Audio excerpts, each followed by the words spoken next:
Hello friends, आज हम बात करेंगे यदि किसी व्यक्ति को मिर्गी का प्रॉब्लम है, एपिलेप्सी का प्रॉब्लम है तो घर पर इमरजेंसी में क्या करने की आवश्यकता है।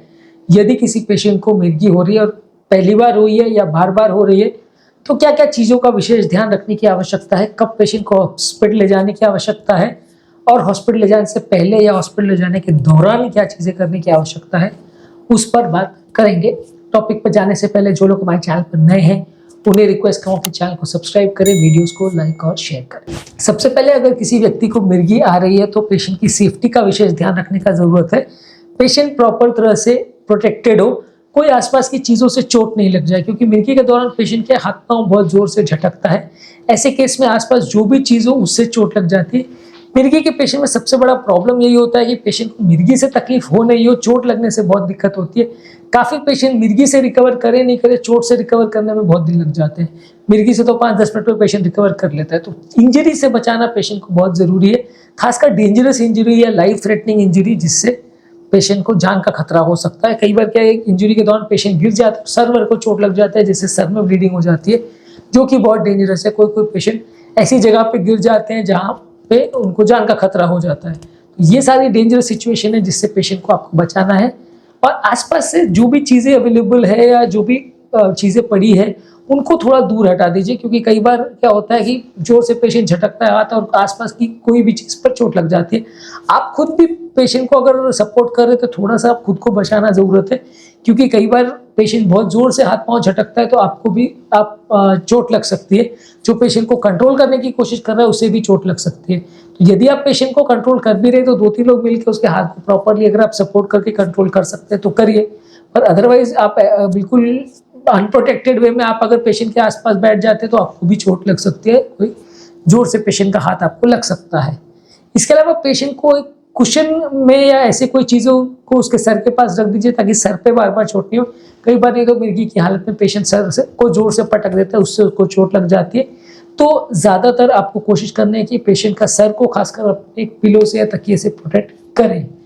इसके अलावा मिर्गी कितने देर तक रही है इसको आपको नोटिस करने की ज़रूरत है। अगर पॉसिबल है और मल्टीपल लोग हैं तो आप उसका वीडियो रिकॉर्डिंग भी कर सकते हैं मल्टीपल बार। अगर खासकर किसी पेशेंट को मिर्गी का प्रॉब्लम पहले नहीं हुआ है, पहली बार हुआ है, तो आप उसका वीडियो रिकॉर्डिंग कर सकते हैं।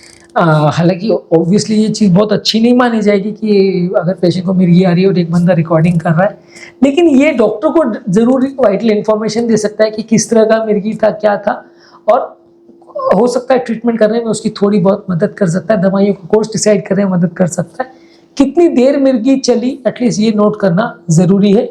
इस दौरान आपको पेशेंट को प्रोटेक्ट करने की ज़रूरत है। उसकी श्वास की नली में थूक वगैरह जाने की वजह से या वॉमिट वगैरह जाने की वजह से श्वास की नली बंद नहीं हो जाए, इसलिए पेशेंट को साइड एंगल पर आपको लेटाना है। पेशेंट को एक करवट पर आपको लेटा देना है जिसको रिकवरी पोजीशन बोलते हैं, और उनका मुंह को क्लियर रखने की कोशिश करनी ताकि मुंह में सलाइवा या वॉमिट की वजह से श्वास नली बंद नहीं हो जाए, जो कि मिर्गी के पेशेंट में मृत्यु का एक इंपॉर्टेंट कारण होता है। सडनली पेशेंट की मृत्यु इससे हो सकती है, तो ये एक थोड़ा इशू हो सकता है।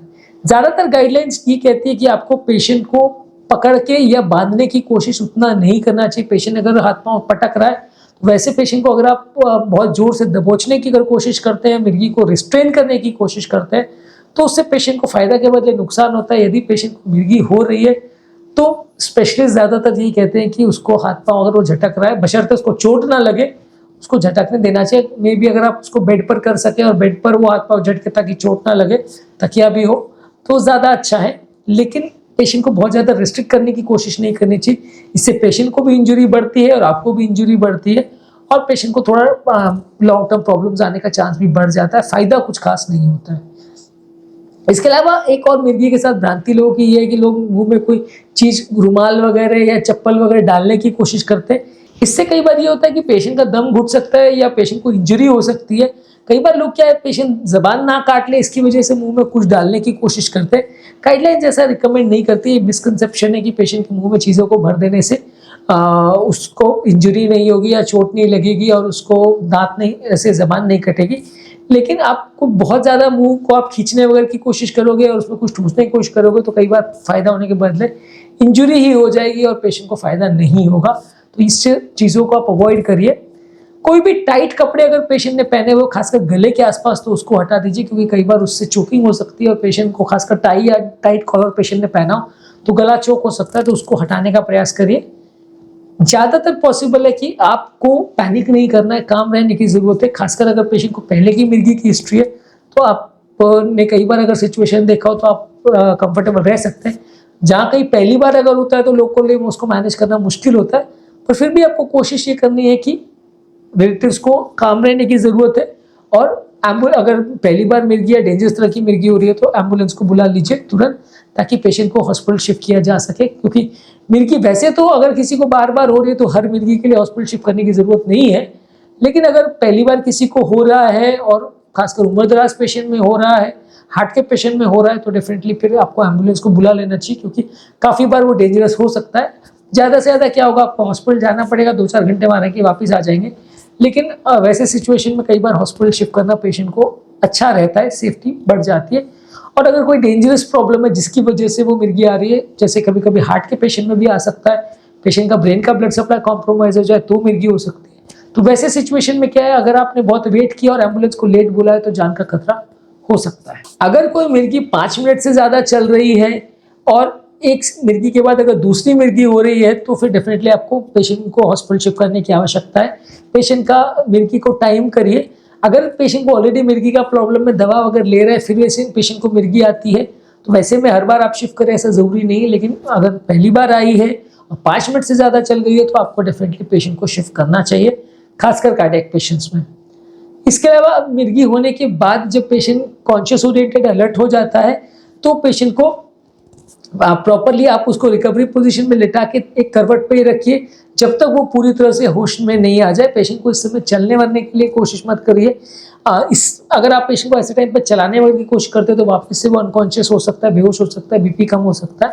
को साइड में करवट पे लेटे रहने दीजिए और उनका मुंह को क्लियर रहे, उसमें थूक वगैरह बहुत ज्यादा ना है उसका थोड़ा प्रयास करिए, नहीं तो इसी वजह से उनका मुंह में चोकिंग हो सकती है और श्वास की नली में कोई चीज जा सकती है। पेशेंट को रिकवरी पोजीशन में ही रहना चाहिए।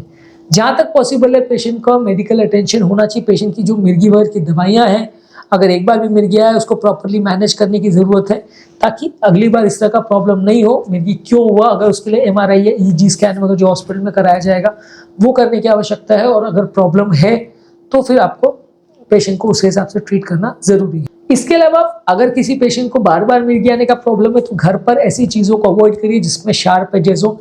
आपके फर्नीचर वगैरह में या आपके घर पे ऐसी चीज़ें नहीं होनी चाहिए जिससे पेशेंट को मिर्गी के दौरान चोट लग सकती है। तो पलंग में या चीज़ों में साइड में शार्प एजेस नहीं होने चाहिए। जैसे हम बच्चों को प्रोटेक्ट करने के लिए सारी चीज़ें करते हैं, वैसे ही आपको मिर्गी के पेशेंट को भी प्रोटेक्ट करना चाहिए।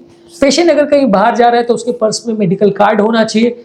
आपके पेशेंट के पास कोई मेडिकल ब्रेसलेट या कोई इमरजेंसी ज्वेलरी, इसको बोलते हैं मेडिकल अलर्ट ज्वेलरी बोलते हैं, ब्रेसलेट या इस तरह का कोई नेकलेस वगैरह कुछ होना चाहिए जिससे पेशेंट को जब अनकॉन्शियस हो तो आसपास वालों को पता चल सके कि इसका नाम क्या है, ये कहाँ रहता है, इसका इमरजेंसी कॉन्टैक्ट नंबर क्या है, उसको क्या बीमारी है, ताकि वो इमरजेंसी में आपको कॉन्टैक्ट कर सके और पेशेंट कहीं अनकॉन्शियस पड़ा ना रह जाए।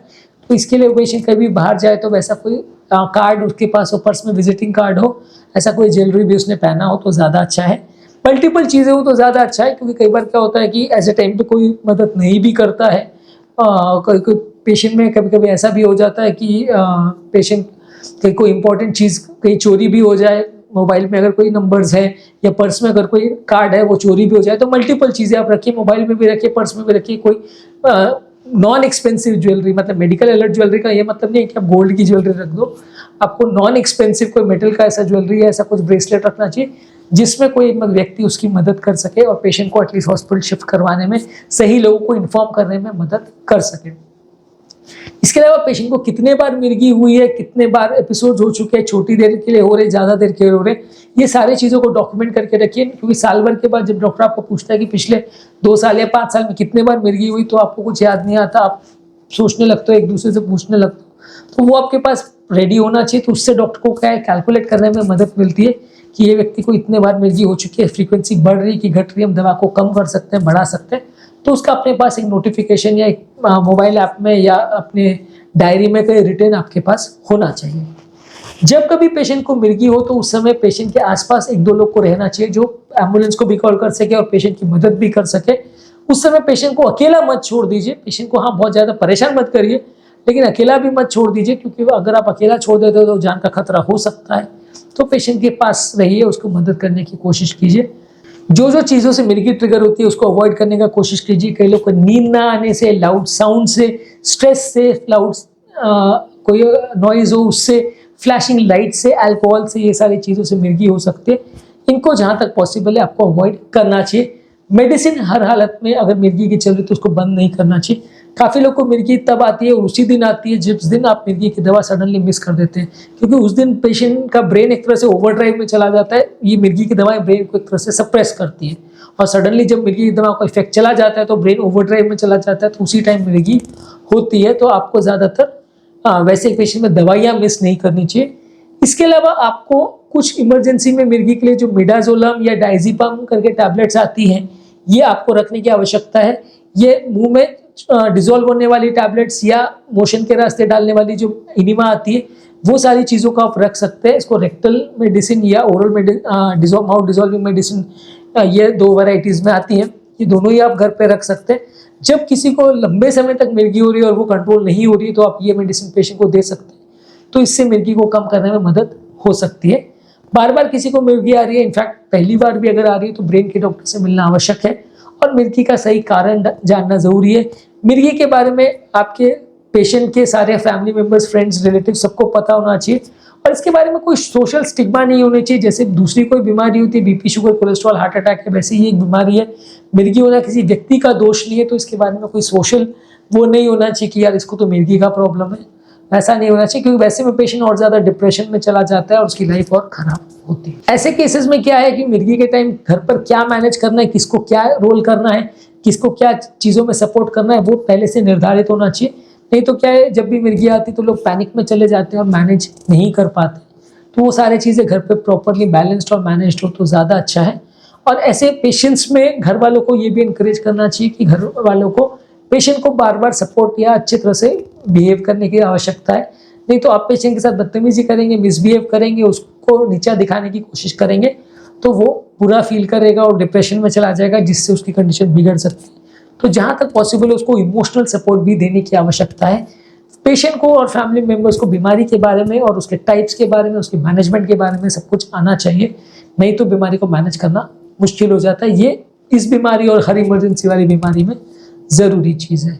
उम्मीद करूँगा कि आज के टॉपिक में आपको कुछ नई बातें जानने को मिली होगी। जो लोग हमारे चैनल पर नए हैं उन्हें रिक्वेस्ट करूँगा कि चैनल को सब्सक्राइब करें, वीडियोज़ को लाइक और शेयर करें। Thank you.